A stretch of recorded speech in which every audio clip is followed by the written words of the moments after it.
কিসের টাকা? ওই যে ওই গয়না কিনেছিলিস না? গয়না তো নিয়েছিলাম শাকরার কাছ থেকে, টাকা পাবে সে, তোমার এখানে কি?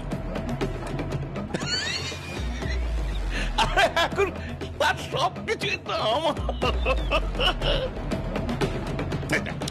ওই যে একটা সাদা কাগজে সেই টিপসই দিয়েছিস, মনে আছে? ওই সাদা কাগজটাকে কিন্তু আমি দলিল বানিয়ে নিয়েছি।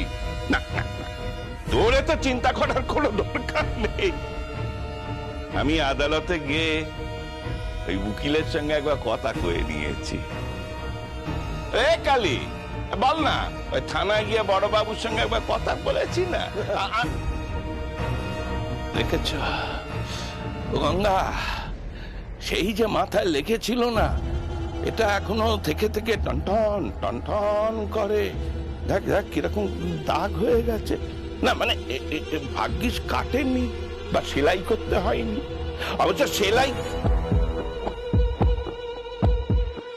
কাটায় সেলাই করলে কি হবে, আমার মনটা তো ফালা ফালা হয়ে গেছে। যতক্ষণ না আমি তোর ওই বাড়ির দখল নেব, ততক্ষণ আমার মনটাকে কেউ সেলাই করতে পারবে না, কেউ না। ও গঙ্গা, কাল রাতে যে তুই পরিবার নিয়ে রাস্তায় গিয়ে দাঁড়াবি রে, এ কথা আমি বলে গেলাম ভূষণ দাদা।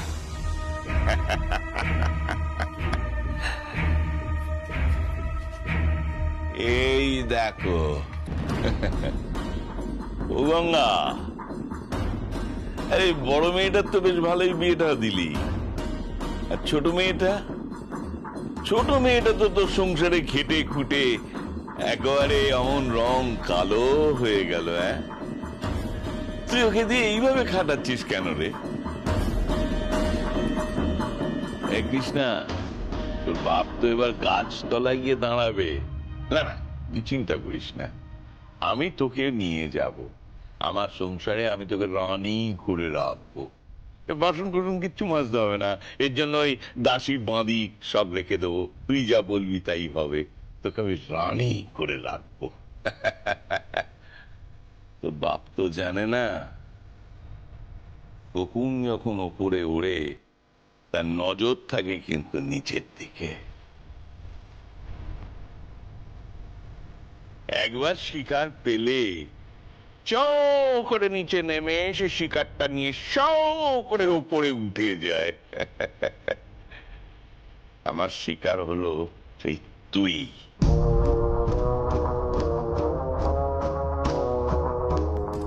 এক হলো এই বাড়ি, দুই হলি তুই। চল কালী, আসি রে গঙ্গা।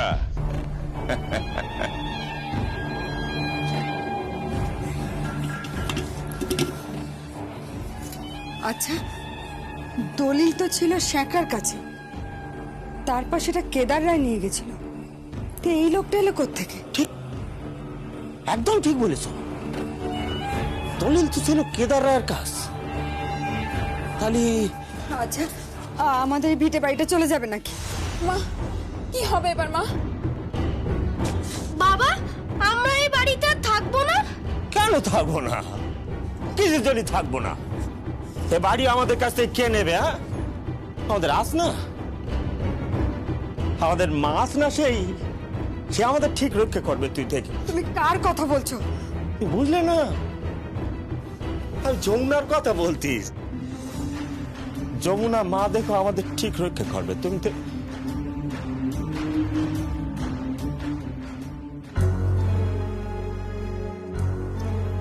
আচ্ছা গীত, তুমি তো রিয়াক্ট কেন করছো?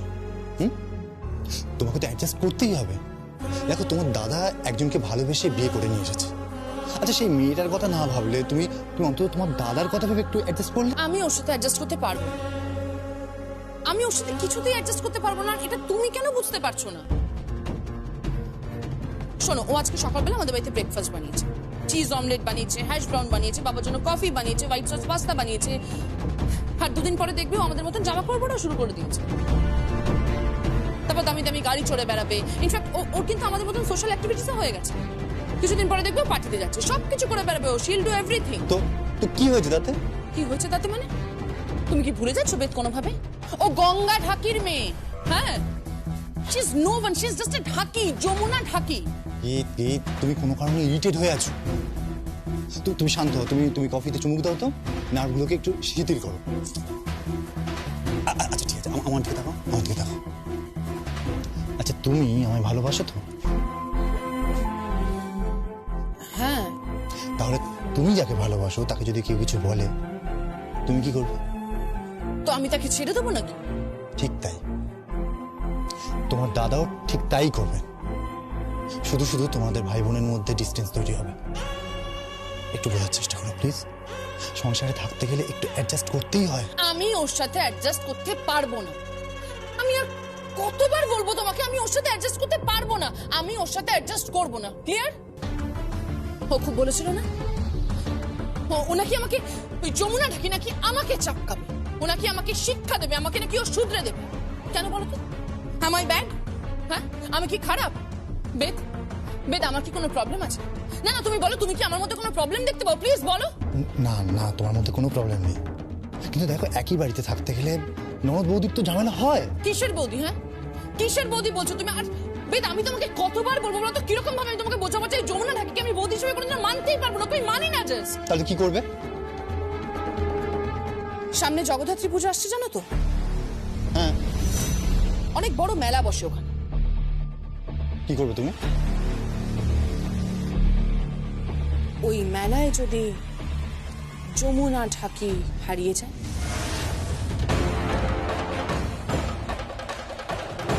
গীত, গীত তুমি এসব কিচ্ছু করবে না।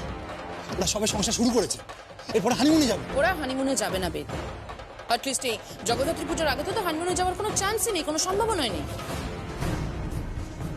কারণ তার আগে পুজো হবে, অনেক বড় মেলা বসবে,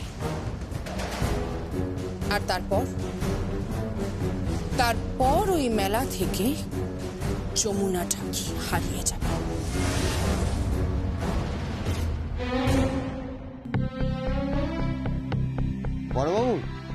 বড়বাবু বলুন। বলছিলাম যে এই কটা চেকে একটু সাইন করতে হবে, দুটো পার্টিকে পেমেন্ট করতে হবে। আচ্ছা, পেন দিন। এই যে।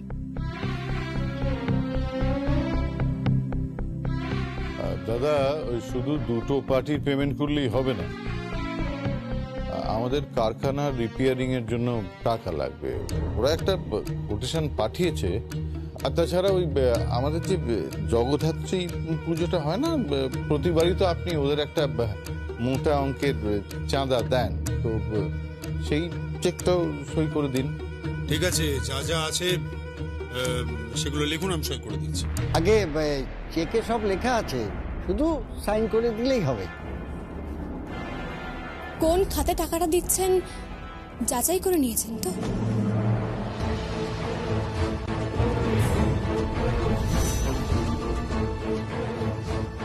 সেগুলো দেখে নিয়ে তারপর সই করুন।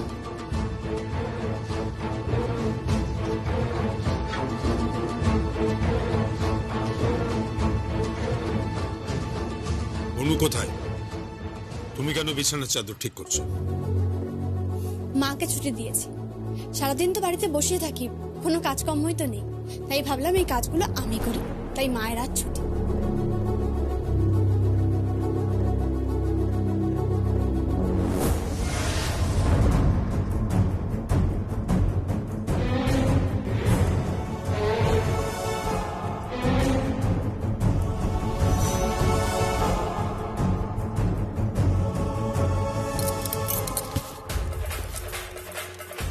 সব বিষয়ে তোকে নাক গলাতে হবে না, বুঝেছিস? আর তাছাড়া বড় বৌদি না ঘর গোছাতে খুব ভালোবাসে, তাই নিজের ঘরের চাদরটা নিজেই চেঞ্জ করে নেবে, তোকে করতে হবে। আর তুই একটু আগে কি বলছিলিস জানো? যাচাই করে দাদা যেন সইটা করে, তাই তো? না তুই কি উইন করতে চাইছিস? হ্যাঁ, যে আমার বর চোর, রাসবিহারী বাবু চোর?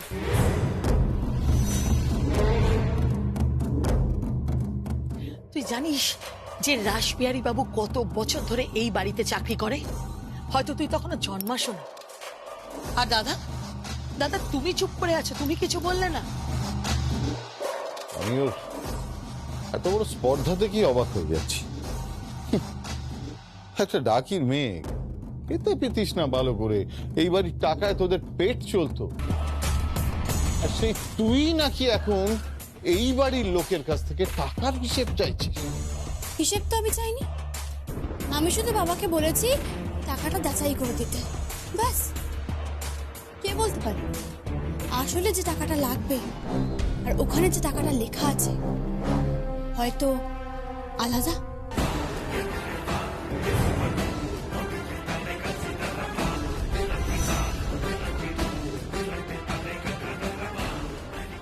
তুমি কিন্তু আমাকে অসম্মান করছো। তুমি আমার সাথে এভাবে কথা বলতে পারো না। আমি এখানে এত বছর ধরে কাজ করছি, বড়বাবু পর্যন্ত আমাকে এভাবে কথা বলেনি। আমি কিন্তু একজন সৎ মানুষ।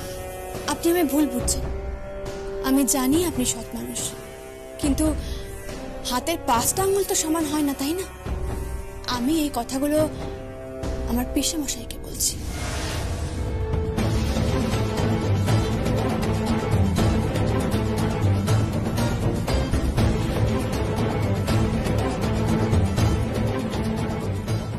যমুনা, তোর এত বড় সাহস কি করে হলো রে? হ্যাঁ, কোন সাহসে তুই এই কথাগুলো বলছিস? তুই কি বলতে চাইছিস? আমি চোর, হ্যাঁ? আমি চোর, আমার বর চোর, হ্যাঁ আমরা চোর? আমি তো সেটা বলিনি, আমি শুধুমাত্র বলেছি বাবাকে যাচাই করে টাকাটা দিতে, ব্যাস। আমাদের গ্রামে না একজন পুরোহিত মশাই ছিল, তিনি বলতেন যে পরহস্তে ধন আর পরনায়ে গমন করা যায়। যমুনা,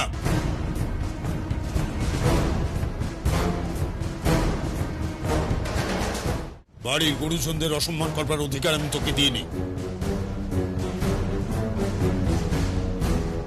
আমি সই করব, 100 বার সই করব।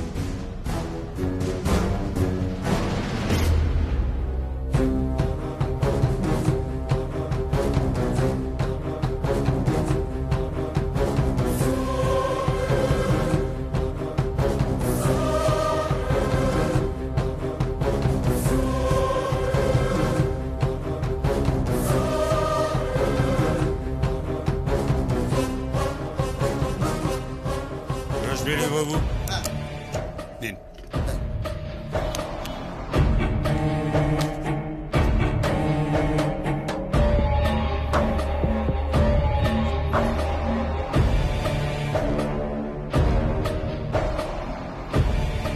পিপিলিঘা না পাখা মেলে খুব ফরফর করে ওই আগুনে ঝাঁপ দেওয়ার জন্য।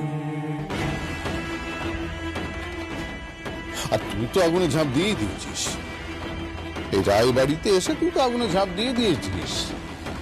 তোর না খুব মরণ ভাব পেয়েছে। দাদা, দাদা, দাদা, দাদা, কি হয়েছে?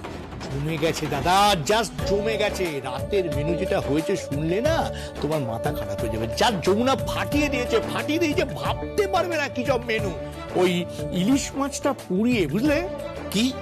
হ্যাঁ, পুড়িয়ে, মানে ইলিশ মাছটাকে পুড়িয়ে তার উপরে সর্ষে দিয়ে, ও দাদা জিভে জল চলে আসবে। তারপরে মাস্টার্ড দিয়েছে, এটা টেস্ট হয়েছে না, মানে তুমি ভাবতে পারবে না। আমাদের যমুনা বুঝলে রূপে লক্ষ্মী গুণে সরস্বতী, এটা বলতেই হবে। এই ছোটদা প্লিজ চুপ কর তো। আর বুনোদের মতো না এরকম পোড়া খাবার টাবার আমরা খাই না, প্লিজ। কি বলবে দাদা? রাগিনীকে তুমি কি বলবে? ও নাকি পোড়া জিনিস খায় না। আরে ওই যে বড় বড় রেস্টুরেন্টে যা, সেখানে গ্রিলড ফিশ আইটেম আছে না, এটা খাস না? হ্যাঁ, ওই মাছটাকে যখন গ্রিল করে, যে ফ্লেম দেয়, ফ্লেমের মধ্যে কি না থাকে দাদা? হ্যাঁ, খাসি থাকে, ছাগল থাকে, মুরগি থাকে, কত কি থাকে। ওইটাকে ফ্লেম দিয়ে তো গ্রিল করা হয় না, তা সেগুলো তো খাস। ও সেখানে গ্রিলড বলতে হবে, মানে দামি রেস্তোরাঁ অনেক পয়সা দিয়ে খাস বলে, আর সুন্দর নাম ইংরেজিতে গ্রিলড ফিশ বলতে অসুবিধা নেই। আর বাড়িতে বলছি সুন্দর করে ইলিশটাকে পুড়িয়ে সর্ষে দিয়ে মাস্টার্ড দিয়ে সুন্দর করে রান্না করেছে, তাতে তোর অসুবিধা কি? বলবে দাদা, কি বলবে একে? যেই বলছি বাড়িতে পুড়িয়ে খাচ্ছি অমনি বলছে বুনো, আমরা বুনো হয়ে গেলাম। হ্যাঁ বুনো।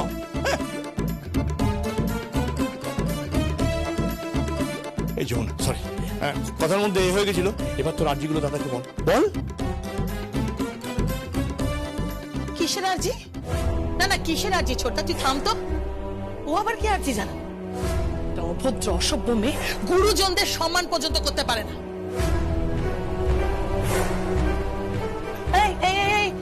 তুই আমার হাত থেকে চাদরটা কেন নিলি? আমি আমার শ্বশুর মশাইয়ের ঘরে শাশুড়ি মায়ের ঘরে চাদরটা পাল্টাতে এসেছি। 2 দিন ধরে চাদর পাল্টানো হয়, আর আমি জানি যে উনি খুব পিটপিটে মানুষ, তাই আমাকে চাদরটা পাল্টাতে দিন, আপনি সরে যাবেন। যমুনা, যমুনা তোমরা আর্জিটা বলো, এইসব চাদর ফাদর রাখো তো, ওগুলো পরে হবে। আপনি বলুন। আমি বলবো? ঠিক আছে, তোমার যখন ইচ্ছা আমি বলছি। দাদা ওর প্রস্তাব হচ্ছে এই বাড়িতে যারা সিনিয়র সিটিজেন আছেন, মানে যারা ষাটোর্ধ্ব মানুষ আছেন, তাদের প্রত্যেককে মাসে একবার করে স্বাস্থ্য পরীক্ষা করতে হবে। ঠিক বলছি? মানে যেমন ধরো মা ষাটোর্ধ্ব, হ্যাঁ, ওনার প্রত্যেক মাসে সুগার টেস্ট, ইসিজি, ইকোকার্ডিওগ্রাম পরীক্ষা করতে হবে, এবং তার জন্য যা যা ওষুধ আছে সেগুলো সময় মতো তার কাছে যাতে পৌঁছে যায় তার ব্যবস্থা করতে হবে। রাইট? হ্যাঁ, থ্যাংক ইউ। তাছাড়া মার ওই যে একলা ঘরে বসে থাকেন এই ব্যাপারটা যাতে না হয় সেটা দেখতে হবে। মাকে ওই ঘর থেকে বের করে আনতে হবে, যাতে করে আমাদের পরিবারের সকলের সঙ্গে উনি একসাথে থাকতে পারেন, আমাদের পরিবারটা যেন সুখী সমৃদ্ধ পরিবার হয়ে ওঠে। রাইট? হ্যাঁ। আর আর ওই ঠান্ডা মেশিনটা। ঠান্ডা, ও হ্যাঁ ঠান্ডা মেশিন, রাইট, থ্যাংক ইউ। হ্যাঁ, ওর প্রস্তাব অনুযায়ী মার ঘরে একটা এয়ার কন্ডিশনার লাগাতে হবে, মানে ঠান্ডা মেশিন। আর একটা হচ্ছে মা ঠাকুর বাড়িতে যান, সেই যে ঠাকুর বাড়িতে যান তার জন্য মার জন্য একটা গাড়ি বরাদ্দ করতে হবে, সেই গাড়ি করে মা ঠাকুর বাড়িতে যাবেন এবং এই বাড়িতে ফিরে আসবেন। ঠিক বললাম? বাবা বাবা যমুনা, তুই তো একবারে জাঁকিয়ে বসছিস এই রায় বাড়িতে। হ্যাঁ, বাড়িতে ঢুকেই রায় পরিবারের সমস্ত নিয়ম কানুন পাল্টে দিচ্ছিস। দাদা যাকে এত বছর ধরে এক ঘরে করে রেখেছিল সেই মাকে তুই নাকি ঘর থেকে বার করবি। হ্যাঁ, ঘর থেকে বার করবি, সেই মায়ের ঘরে নাকি হ্যাঁ এসি লাগানো হবে, আর সেই মায়ের জন্য নাকি একটা আলাদা গাড়ির বন্দোবস্ত করে দিবি। হ্যাঁ, কারণ বড় মা এই বাড়ির মালকিন।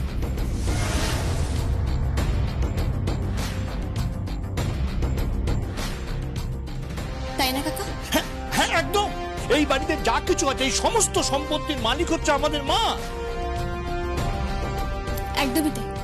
আর উনি চাইলে আমাকে, আপনাকে, মানে আমাদের সবাইকে এই বাড়ি থেকে বের করে দিতে পারে। ঠিক বললাম না বড় পিসি?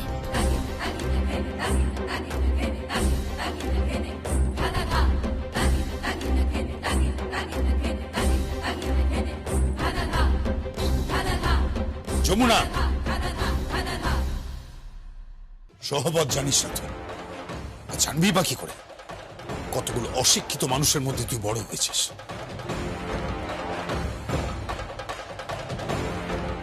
ওরে শিক্ষা দীক্ষা লাগে জীবনে, বুঝতে পেরেছিস? পেটে বিদ্যা লাগে, আর বিদ্যা না থাকলে যা হয় সেটাই তোর হয়েছে।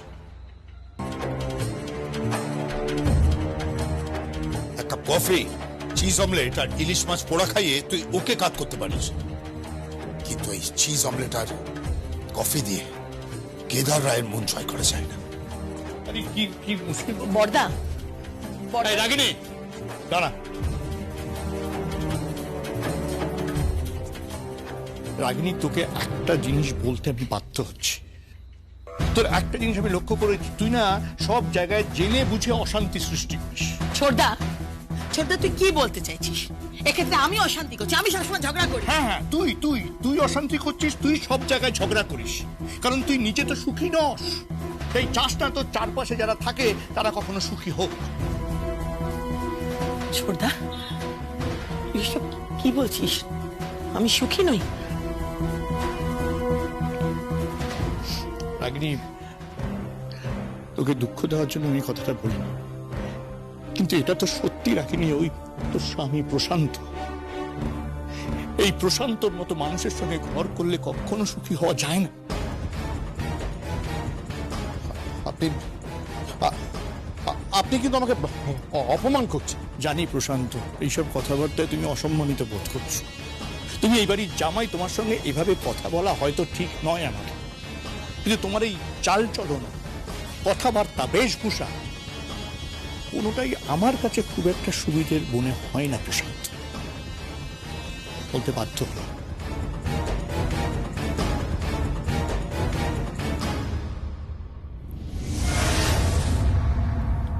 পিসেমশাই,